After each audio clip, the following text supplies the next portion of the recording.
마가복음을 읽다 보면 정말 이해가 안 되는 것이 있습니다. 그것은 어떻게 제자들조차 예수님의 마음을 이렇게도 모를까 하는 것입니다.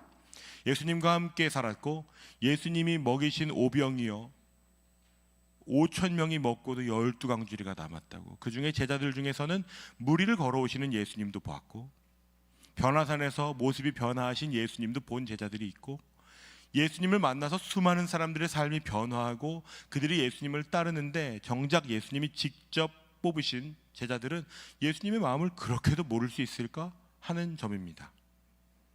그리고 그 가운데 11장을 보시면 성전 뜰을 거닐고 계시는 예수님을 향해서 사내들인 공의회의 대표라고 할 수 있는 대제사장들과 서기관들이, 장로들이 예수님 앞에 나와 이야기합니다. 그들은 율법, 제사 혹은 유대 민족의 정통에 대해서 누구보다 잘 알고 있는, 자타가 공인하는, 그 사람들한테 물어보면 제일 잘 알아 라고 할 만한 사람들, 전문적이고 권위도 있는 사람들, 그 사람들이 예수님께 나와서 이렇게 질문하는 것입니다. 마가복음 11장 28절입니다. 이르되 무슨 권위로 이런 일을 하느냐? 누가 이런 일 할 권위를 주었느냐? 예수님이 하셨던 그 사역, 가르치시고 먹이시고 낫게 하시는 것, 그거 누가 너한테 권위를 줬느냐고 따져 묻고 있는 것입니다. 그들에게 예수님은 요한의 세례를 허락하신 분이 누구시냐라는 것으로 되묻는 질문을 던지셨습니다. 당시에 요한은 모든 사람들, 그리고 대제사장들이나 서기관들도 참 선지자가 나타나면 저런 일을 할 거야 라고 하는 몇 가지 그런 것들, 광야에서 외친다거나 그런 여러 가지 침묵을 뚫고 저 사람은 진짜야 라고 하는 것이 모든 군중들 가운데 많은 사람들이 인정하는 거였기 때문에 그것은 그들에게 큰 고민이었을 것입니다. 하늘로부터 그 권세가 왔다고 허락을 하자니 자신들이 공격하는 게 너무 억지를 부리는 것 같고, 사람에게서 왔다고 하자니 모두가 인정하는 세례 요한의 권위를 부정하는 것 같은 아주 사면초가에 놓이는 질문이었죠. 그리고 그들이 그 전문적인 지식과 권위를 가진 사람들답지 않게 이렇게 대답하는 것입니다. 모르겠는데요. 아마 그 대답은 그 사람들한테 정말 어색한 대답이었을 겁니다. 어떤 사람들이 나오면 토론을 하고 싸워서라도 답을 알려줬던 사람들이기 때문입니다. 율법은 이렇게 말하고 있는데 어떻게 해야 됩니까? 그 사람들은 그걸 며칠이고 고민해서 답을 내려줬다고요. 그런 것들이 그 사람들의 권세를 더 드높이는 것이었습니다. 그런데 예수님의 질문에 그들은 모르겠다라고 대답하고, 그 회피하는 모습 가운데 예수님도 나도 그럼 그 질문에 대답하지 않겠다고 말씀하시면서 비유로 말씀하신 것이 오늘 저희가 함께 읽은 본문의 내용입니다. 그러니까 이 본문의 내용은 그 권세자들, 대제사장들과 서기관들과 장로들에게 예수님이 마치 답변처럼 말씀하신 것입니다. 너의 권세가 누구에게서 온 것이냐라고 묻는 이들에게 예수님께서 하신 말씀이죠. 어떤 한 사람이 있었습니다. 그 사람은 포도원을 만들고 울타리도 두르고 집 자는 틀도 만들고 모든 것을 준비해 두었습니다. 이제는 실제로 거두기만 하면 될 지경으로 만들어 놓고 그가 그 포도원과 관련된 모든 소유권과 수고함을 다 마치고 타국으로 떠나면서 그 포도원을 누군가에게 맡겼습니다. 이 포도원은 누구의 것입니까? 그 땅의 주인, 포도원의 주인, 심지어 그 포도원의 주인이 사람을 사서 한 것도 아니고 본인이 수고하고 애써서 모든 것을 다 준비해 놓았습니다. 누가 보더라도 그 포도원은 그 포도원 주인의 것입니다. 다 알고 있죠. 그리고 그 포도원 주인이 농부들에게 세를 주고 멀리 떠났습니다. 2절의 시작을 공동 번역은 조금 더 명확하게 번역하고 있는데 포도철이 되자라고 번역합니다. 그러니까 주인이 포도철이 언제인지를 아는 것입니다. 주인은 영영 두고 가버린 것이 아니라 포도를 거둘 때가 정확하게 있다고, 이미 포도에 대한 모든 것을 알고 있는 것이에요. 그런 주인이 한 종을 이 새로 주었던 농부들에게 포도철이 되니까, 포도를 거둘 때가 되니까 보내는 것입니다. 그러면 어떤 일이 일어나야 되죠? 주인이 이제 종을 보냈구나, 어쩐지 포도가 익은 때가 되니까 올 것 같았어 하고 이제 줄 만한 새를 넘겨주면 되는 것이죠. 그런데 아주 상식적이지 않은 일이 일어났습니다. 12장 3절부터 5절을 보시면 그들이 새를 얻어 농사를 짓던 사람들입니다. 그런데 종을 잡아서 때리고 다시 돌려보내는 것입니다. 때리고 다시 돌려보냈다는 건 진짜 괘씸한 겁니다. 때리고 돌려보내지 않았다면 이제는 손절하려고 하나? 그런데 지금 때리고 돌려보내는 건 그 주인을 정말 우습게 여겼다는 거예요. 당신은 더 이상 이 포도원에 아무런 권한이 없어. 이런 걸 보여주고 싶었던 것이죠. 저 같으면요, 바로 가서 그 농부들을 쫓아냈을 것 같습니다. 너네 내가 여기 만드는 동안 뭐 했냐고. 너희들 내가 세 준 거 기억 안 나? 내가 이렇게 세를 줬잖아. 아마 똑똑한 포도원의 주인은 서류를 썼을지도 몰라요. 그걸 들이밀면 한 방에 끝나는 거죠. 그런데 다른 종을 또 보냅니다. 그리고 그들은 다시 단지 때리고 돌려보내지 않고 머리에 상처를 내고 모욕을 줍니다. 주인은 또 종을 보내요. 저 같으면 이런 일 안 할 것 같습니다. 근데 주인이 계속해서 기회를 줘요. 그리고 이 나쁜 사람들은 마침내 다른 종을 목숨을 잃게 합니다. 주인은 더 많은 종을 보내요. 그리고 우리가 함께 읽은 것처럼 누군가는 매를 맞고 누군가는 목숨을 잃습니다. 여러분의 포도원의 주인이라면 어떠시겠어요? 여러분 이렇게 하시겠습니까? 이건 바보 같은 일입니다. 그 손해를 아마 이 주인의 종들은요 이미 소문을 들었을 거예요. 야, 가면 매 맞는데, 가면은 누군가는 죽었대. 너 갈 거야? 이번엔 나를 부르면 어떡하지? 그러지 않으시겠어요? 제가 출발해 하시면 네 하고 갈 사람 누가 있겠어요? 그런데 주인이 어떻게 하는지 아십니까? 12장 6절을 함께 읽어보겠습니다. 이제 한 사람이 남았으니 곧 그가 사랑하는 아들이라. 최후로 이를 보내며 이르되 내 아들은 존대하리라 하였더니. 다른 사람들은 아무도 몰랐을 것입니다. 그런데 이 아들은 무엇을 알고 있어요? 아버지의 마음을 알고 있는 아들이에요. 아버지가 자신을 바라봤을 때부터 이미 알았을 거예요. 나는 가면 죽을 수도 있어. 아버지도 아는 것이에요. 다른 사람 보내도 해결되지 않는 거라는 것을. 왜 이렇게까지 할까요? 사랑하는 아들을 최후로 보내는 일, 이건 정말 굳이 안 해도 되는 일입니다. 사랑하는 아들을 보내는 것이요. 이미 그 포도원의 세를 얻어서 농사짓던 사람들은 이미 악한 사람들이에요. 악한 것을 본인들도 이제는 알 거예요. 서로 처음에는 이렇게 해도 돼? 이거 안 될 것 같은데? 시간이 지나면서 이제 당연해졌을 거고 자연스러워졌을 거고 죄책감이 없어지기 시작했을 거예요. 다 괜찮아. 어떻게 알 수 있는지 아십니까? 그들이 이렇게 말하는 것이죠. 7절과 8절입니다. 그 농부들이 서로 말하되 이는 상속자니 자 죽이자. 그러면 그 유산이 우리 것이 되리라 하고 생각하고 행동합니다. 이에 잡아 죽여 포도원 밖에 내던졌느니라. 이건 정말 너무하는 것 아닙니까? 해도 어떻게 이렇게 할 수 있어요? 사람이 양심이 있으면 이렇게 못하는 것이잖아요.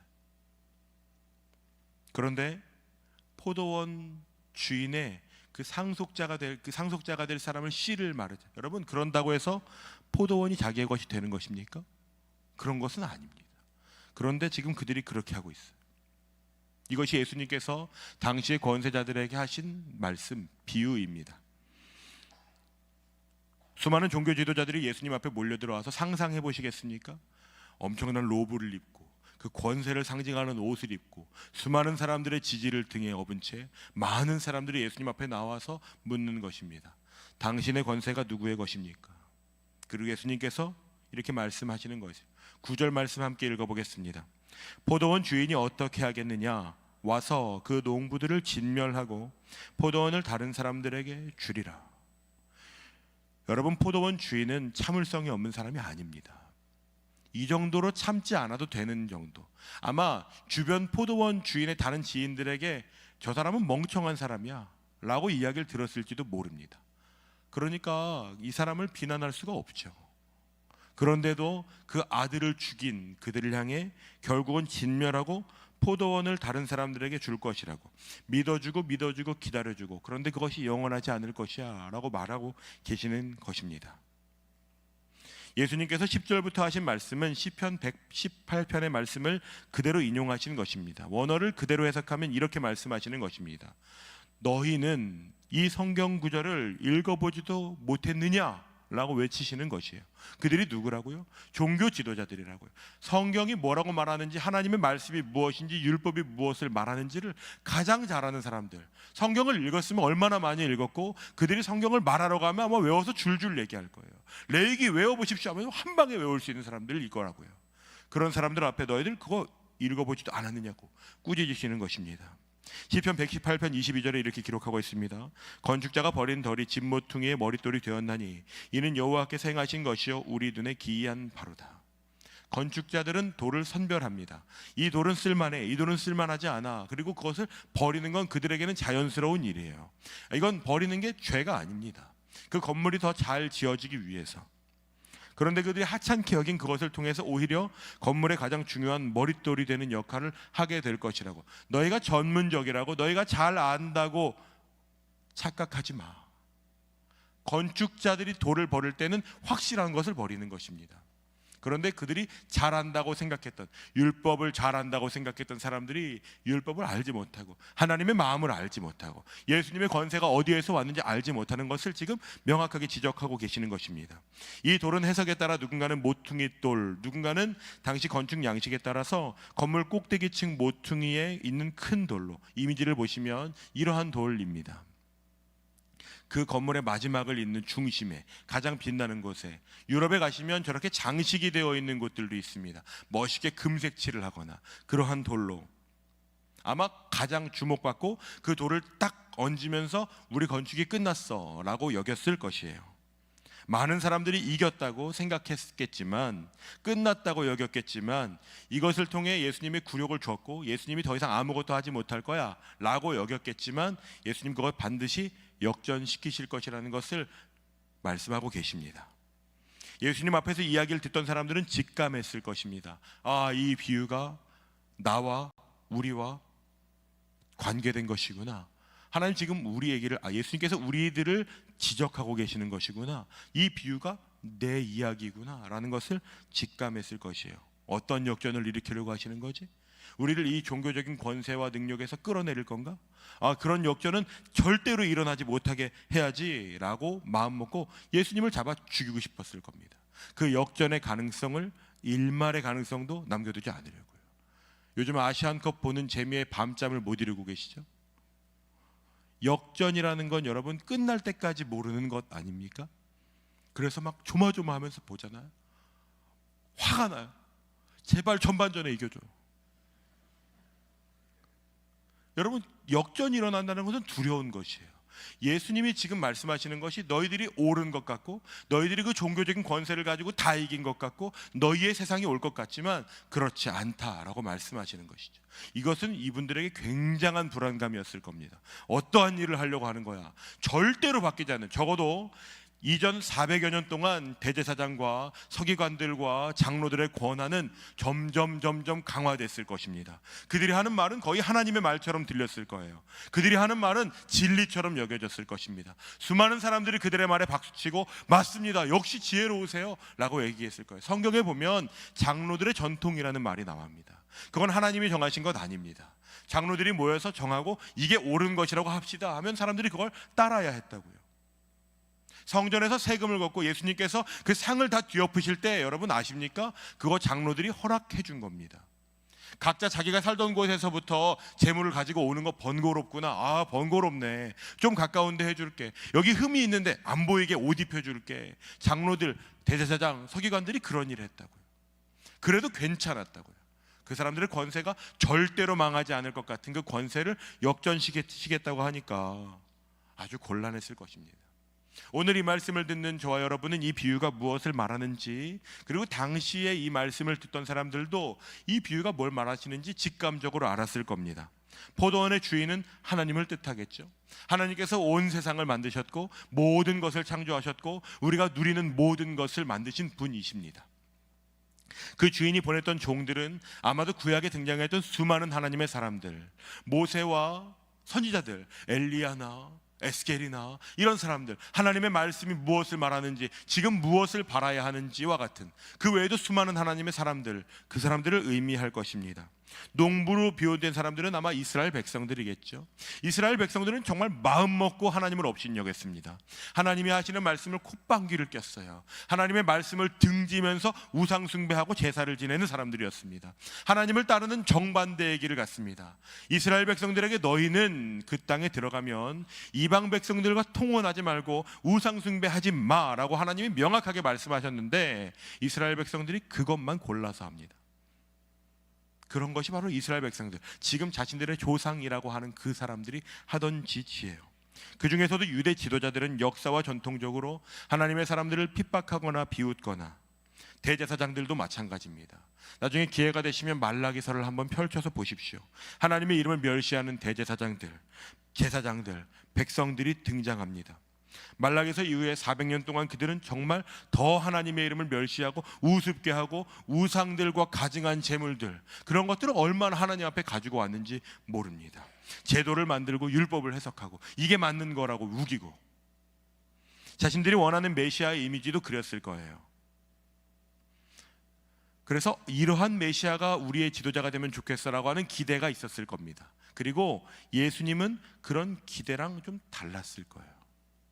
군사적으로, 정치적으로, 민족적으로 좀 우리를 도와주기를 바라는데, 예수님은 자꾸만 오병이어 사건을 일으키시고 기적을 행하시고 오히려 연약한 사람들과 함께 하시고 자신들과 코드가 맞지 않는 것이죠. 예수님께서는 자신에게 나온 종교 지도자들의 목적을 꿰뚫어 보셨습니다. 그들이 예수님께 나와 질문했던 이후에 그 숨은 의도는 예수님을 잡아서 죽이려고 하는 것이었습니다. 12절을 여러분 성경 있으시면 한번 보시겠습니까?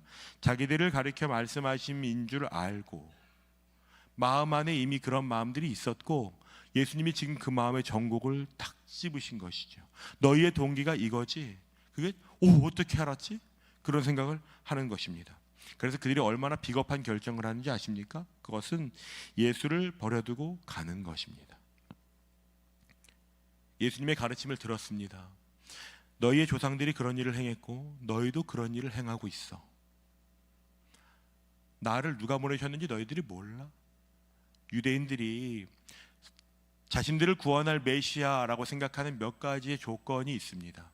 광야에서 외치는 자의 소리, 병든 자, 가난한 자를 고치는 것, 광야에서, 벌판에서 우리 민족을 마치 출애굽할 때처럼 먹이는 것, 죽은 자를 살리는 것, 원래부터 눈을 못 보던 사람을 보게 하는 것, 그런 것이 유대 민족들이 알고 있던 메시아상입니다.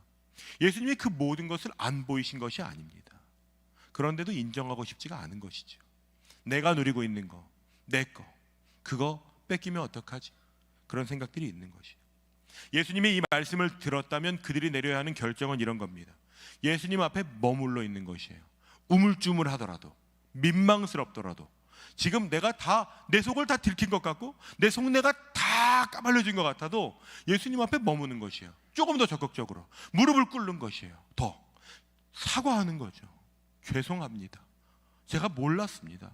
제가 인정하고 싶지 않았습니다. 이제 알겠습니다. 그렇게 해야 되는 것입니다.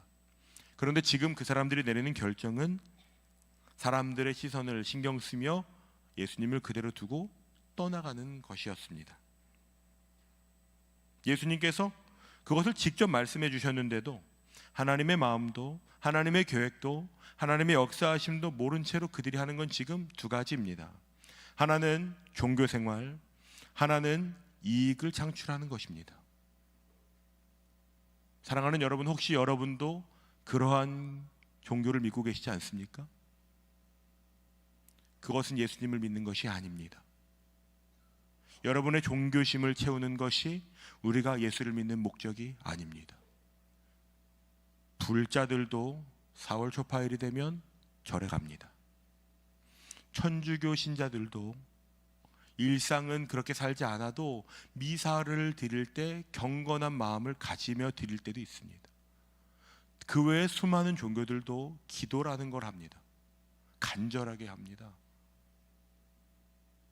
혹시 여러분들도 오늘 예수님 앞에 나온 종교 지도자들처럼 예배를 드리는 방식은 익숙하고 어떻게 하는 분위기를 맞추는 게 좋은 건지에 대한 건 이해가 많아지는데 하나님의 마음이 오늘 나에게 무엇을 촉구하시는지는 전혀 관심 없는,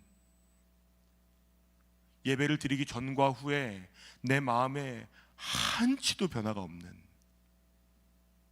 말씀을 읽어야 된다는 것이 맞다고, 그래 그렇게 살아야지 라고 하는 마음의 감동이 있어도 전혀 내 삶에 지장을 끼치지 않는 그러한 삶을 살고 있다면 여러분, 그것은 조심스럽지만 종교 생활일 수 있습니다. 제가 군 생활할 때 매주 주일 아침 9시에, 지금은 군대가 그렇지 않지만 그때는 반드시 세 개 종교 중에 한 가지의 종교를 드리러 가야 했습니다. 천주교, 불교, 기독교. 출석률은 간식으로 정해져요. 제가 모 신학교 군종병이 불교 법당에 앉아 있는 것을 보았어요. 그리고 저에게 이렇게 말했습니다. 햄버거는 못 참죠. 여러분, 종교 생활이라는 건 비참합니다. 이들이 그것을 전문적으로 하지 않은 사람들이 아닙니다. 알미 부족한 사람들도 아니에요. 그런데 그렇게 살지는 않습니다. 가치가 있다고 여기지만 내 삶에는 영향을 끼치지 않습니다. 그게 얼마나 그들에게 굳어졌는지 모릅니다. 대제사장들과 서기관들, 나쁜 사람들이죠.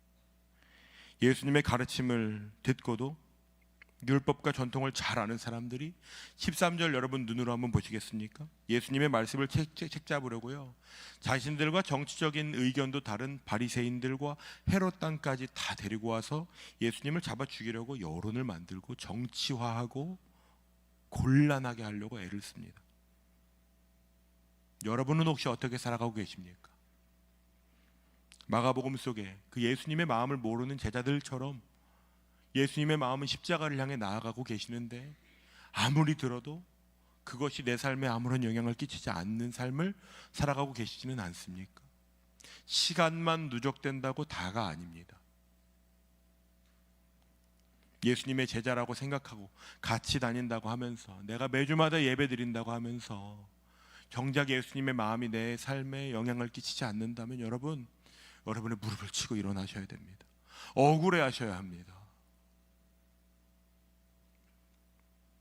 대제사장과 서기관들, 바리새인과 헤롯 땅, 여러분 이 네 부류는 이스라엘 역사상 이렇게 모인 적이 전무후무합니다.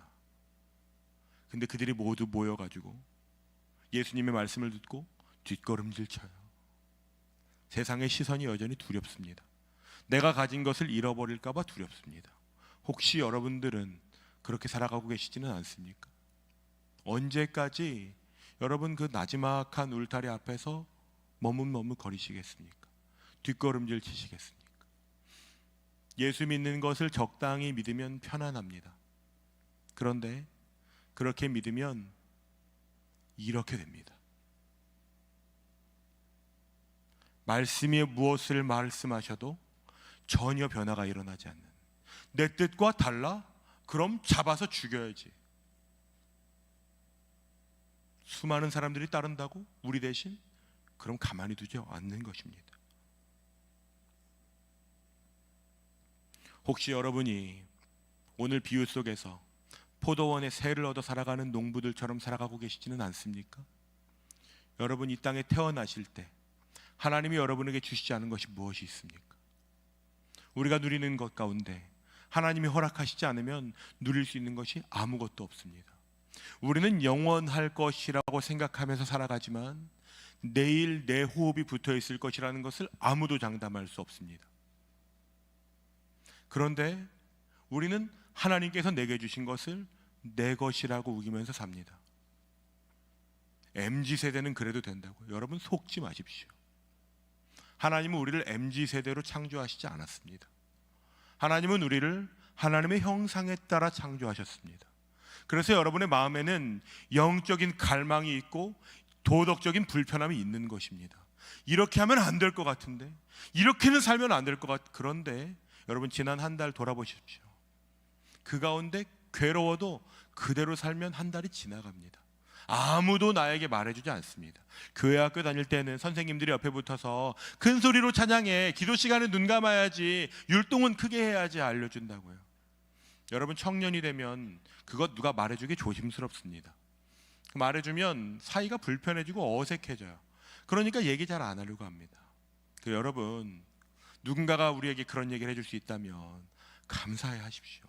그리고 예수님께서 오늘 나에게 그렇게 말씀하셨다면, 말씀을 통해 그렇게 기록되어 있다면 여러분 그것으로 내 삶을 바꾸셔야 합니다. 성경 속 인물들만 하는 것이라고요? 그렇지 않습니다. 여러분. 예수님께서 하신 말씀이면 이유는 충분한 것입니다. 여러분, 성경 가운데 그렇지 않은 성경도 있겠지만 성경 중에는 예수님께서 하신 말씀이 관주되어 있는, 적색으로 표시되어 있는 성경 말씀도 있습니다. 그건 여러분, 예수님이 직접 하신 말씀입니다. 진짜 예수님께서 하신 말씀이요. 오늘 본문은 예수님께서 저에게 이렇게 물으시는 것 같습니다. 과거의 이스라엘 백성들이, 나를 따르던 제자들이, 대제사장과 서기관들이, 그리고 너도 그렇게 행하고 있잖아. 여러분은 어떻습니까? 말씀 앞에서 무릎을 쳐서 내가 이 길을 가면 안 된다. 여러분, 그렇게 살아보신 적이 있으십니까? 그거 대신 여러분의 부모님, 할아버지 아무도 해줄 수 없습니다. 셀리더가 대신 절대 못 해줍니다. 그러한 것이 없으면 여러분, 이건 그냥 종교 활동이 되는 것입니다. 이렇게 부르시는 것 같습니다.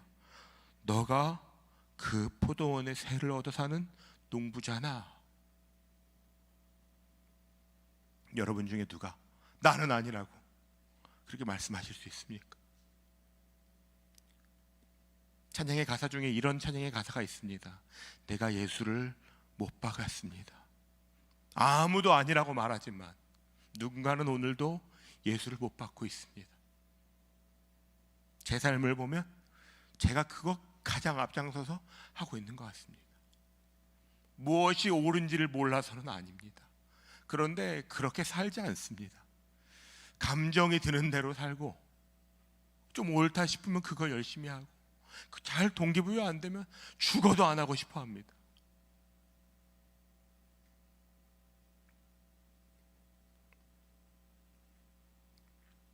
여러분, 하나님을 무시하고 살아가면서 나는 아니라고 생각하시지 않습니까?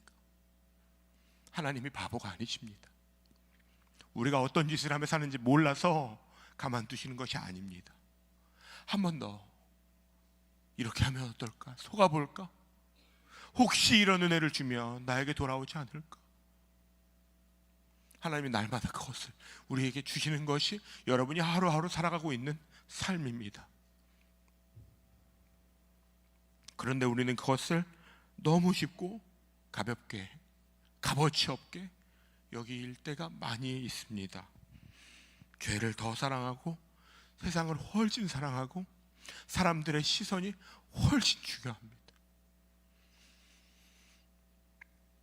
여러분, 언제까지 그렇게 살아가면서 괜찮다고, 이 정도면 됐지, 하나님을 구걸하시게 만들겠습니까? 특세를 준비하면서 골치 아픈 거예요. 6일 동안 설교를 해야 됩니다. 다니엘서를 가지고.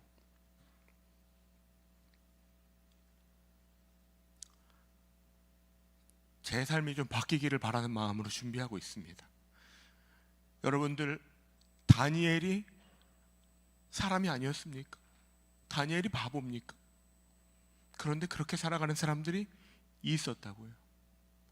오늘 하나님이 이렇게 물으신다면 마지막 때에 내가 믿는 자를 보겠느냐?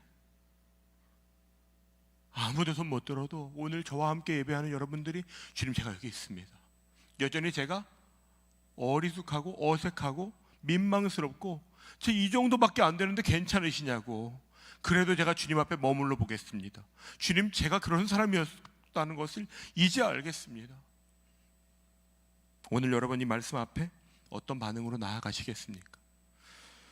저와 여러분은 이미 이 성경책 속에 하나님이 어떤 역사를 이루셨는지를 아는 사람들 아닙니까? 당시의 사람들은 몰랐습니다. 펼쳐서 읽을 말씀이 없었다고요. 예배를 드리고 싶어도 아무나 드릴 수 없었습니다. 하나님의 사람들이 어떻게 살아갔는지, 2000년 교회 역사 중에 성령께서 어떻게 역사하시는지를 우리는 좀 알지 않습니까? 그들에 비하면 우리는 하나님의 나라에 훨씬 가까운 사람들 아닙니까? 선지자들이 그렇게 얘기했던 열방이 주께 돌아와 주를 예배하는 그날, 여러분, 오늘 우리가 그날을 사는 것입니다. 예수와 아무 상관도 없었던 이방인 중에서도 그 먼 데에 있었던 우리가 오늘 하나님을 알고 믿고 살아갈 수 있다는 것은 하나님의 엄청난 은혜입니다. 그런데 어떻게 예수님을 두고 세상과 함께 살아가면서 괜찮다고 도전드리고 싶습니다. 오늘 그 말씀 앞에서 주님, 제가 그 새들어 살던 농부들 같았습니다. 주님, 제가 그런 사람들입니다. 제가 대제사장과 서기관과 장로와 같이 종교 생활에는 익숙해졌고 하나님의 마음은 모르는 그런 사람이었습니다. 제가 이스라엘 백성처럼 하나님을 등지고 살았습니다. 그렇게 고백하며 나아가시는 분들이 일어나시기를 바랍니다. 내가 오늘 다시 주님을 따르겠습니다. 주님의 말씀 앞에 머물겠습니다. 그 말씀이 오늘 나를 인도하시는 것입니다. 그러한 결단으로 여러분 살아가고자 하시는 분들은 함께 일어나시지 않겠습니까? 이 시간 함께 기도하고 싶습니다. 우리의 삶이 누구의 것인지, 내 삶이 주님의 것이라면 내게 있는 모든 것으로 하나님의 마음을 구하며 그 말씀 앞에 거하며 그 말씀을 따라 살아가는 사람, 수많은 사람들이 그 길을 걷지 않아도 그 길이 말씀이 말하는 길이라면 그 길을 향해 나아가는, 하나님을 예배하고 하나님을 경외하는 삶, 그 삶을 향하여 나아가기를 결단하시는 분들, 우리 함께 오른손 들고 주님, 내가 그렇게 주님 앞에, 주님 말씀 앞에 살아가는 그 한 사람으로 살겠습니다. 우리 결단하는 마음을 담아 함께 기도하며 나아갑시다. 기도하시겠습니다.